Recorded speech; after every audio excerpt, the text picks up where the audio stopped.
Supergirl flies into theaters this weekend. Does it inject more life into the DCU, or is this franchise kryptonite? I'll let you know right now.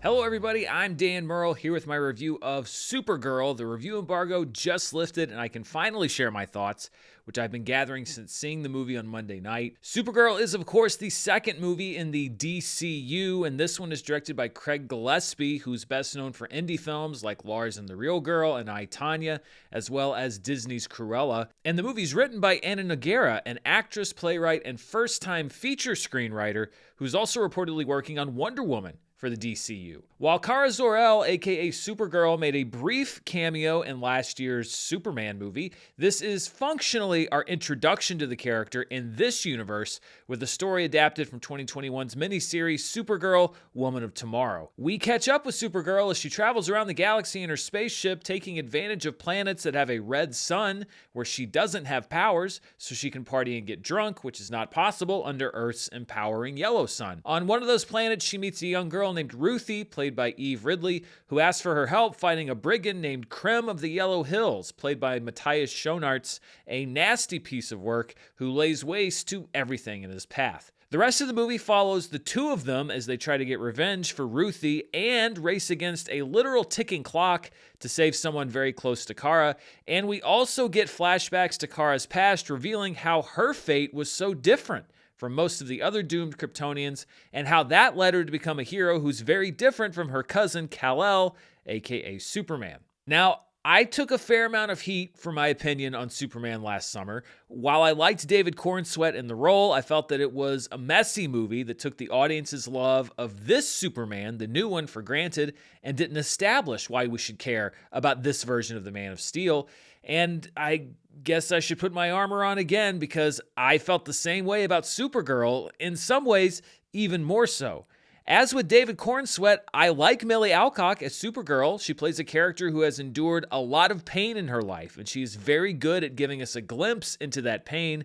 But Supergirl, the movie, feels like it's the next chapter in the progression of a character who we don't really know. A lot of the pushback around this same criticism I had of Superman was that, well, everybody knows Superman, but I'd wager that that's a little less true of Supergirl outside of the longtime comic book readers. And it's absolutely fine to service those fans, but you have to be careful not to service only those fans. The starting point for Kara is really only shown to us through a series of flashbacks where she began her journey, and those flashbacks of what her life was like with what remained of Krypton and of her first days on Earth, those are the scenes that I think work best in the movie. But most of the movie feels like a sequel to a movie that never happened, which makes it tough for me to fully invest in Kara as a character. When you're watching the second part of a character arc for a character you don't really know, the payoff isn't that meaningful, and I think the arc itself is a little muddy. Is Supergirl an anti-hero or a symbol of hope? Or both? Or neither? I'm still not really sure, and I'm not sure if the movie does either.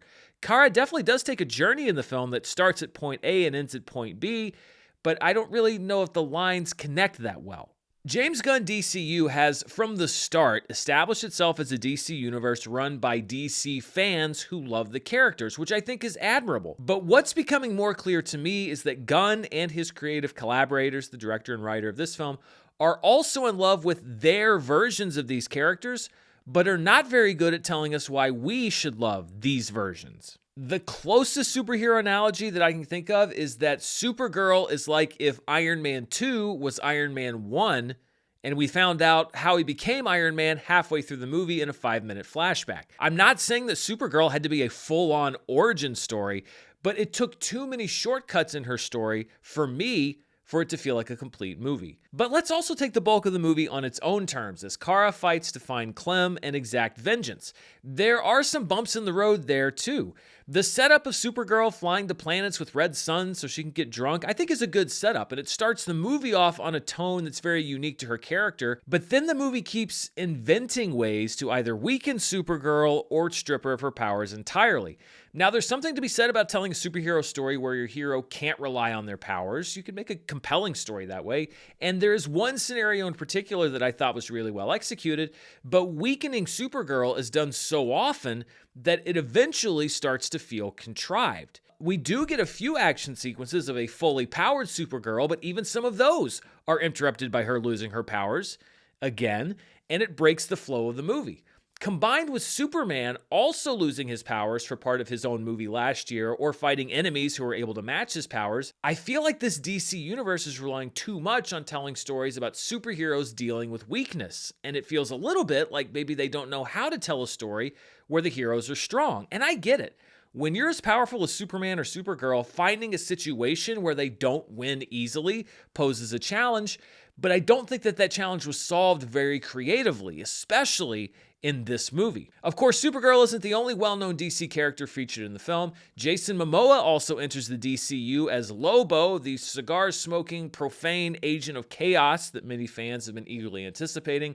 I will say that Momoa is a great choice for the role, and Lobo is fun, but even he feels awkwardly placed in the film. He shows up, we get some dialogue exposition from Supergirl about who he is, and then he just kind of randomly pops up here and there, completely detached from the story that's being told. DC fans who already love Lobo will probably be delighted, but there's absolutely no attempt to sell him to an audience who's not familiar with him, or really give his character anything to do other than show us Jason Momoa having the time of his life. I mean, I appreciate that. I want him to be happy, but shouldn't there be more to it?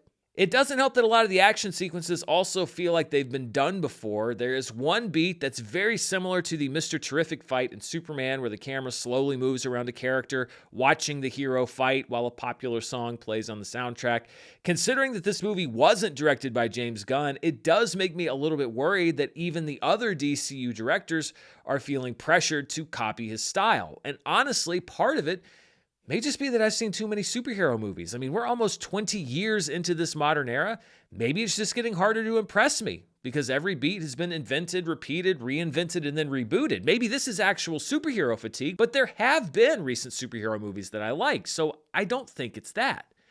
I wanted to like Supergirl. I really did. I like Millie Alcock. I want this version of the DCU to work. And I also understand that the performance of movies starring female superheroes is subject to a lot of extra scrutiny, a lot of which isn't really warranted. But aside from a few sequences that kind of popped, Supergirl just left me cold. It's not a terrible film by any stretch of the imagination, but it's just not that memorable or exciting either. Right after the credits rolled, without an after-credits scene, FYI, there was a gentleman sitting behind me who summed up the movie about as perfectly as I could imagine. There were a few moments of silence, and then he just said, "Single burger, no sauce." I think the guy's name is Elliot from a channel called Movie Files, which is based out of St. Louis, where I saw the movie. You can see him make that comment in his out of the theater reaction. And if you're watching, sir, please take a bow in the comment section, because that's exactly how this movie felt to me. It was the bare minimum sustenance, enough to make me feel like I'd watched a movie, but with nothing added to really make it a satisfying watch. This is the second DCU film. I feel like Supergirl needed to be bold, memorable, take some risks, throw us something we haven't seen before. I don't think that's what we have with this movie.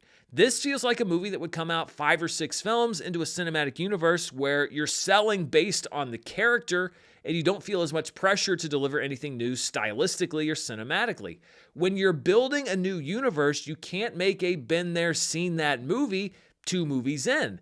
For all the issues I had with Superman, it did feel fresh and new, and Supergirl just didn't. Now, I'm sure there will be a lot of people who will throw the F word at me about this movie. No, not that one, or that one, hopefully. I'm talking about fun.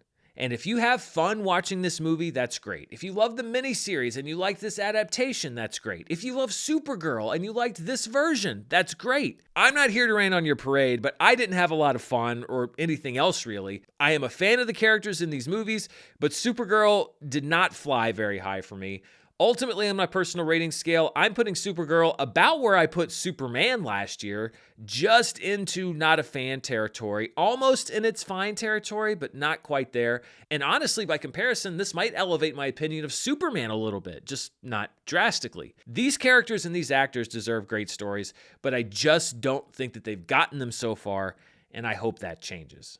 So those are my thoughts on Supergirl. What do you think? Are you still going to head out and see it in theaters this weekend? Let me know down in the comments below. And as always, stay tuned right here for the latest in movie news, reviews, box office, and more. Until next time, stay safe, and I'll see you then. Bye.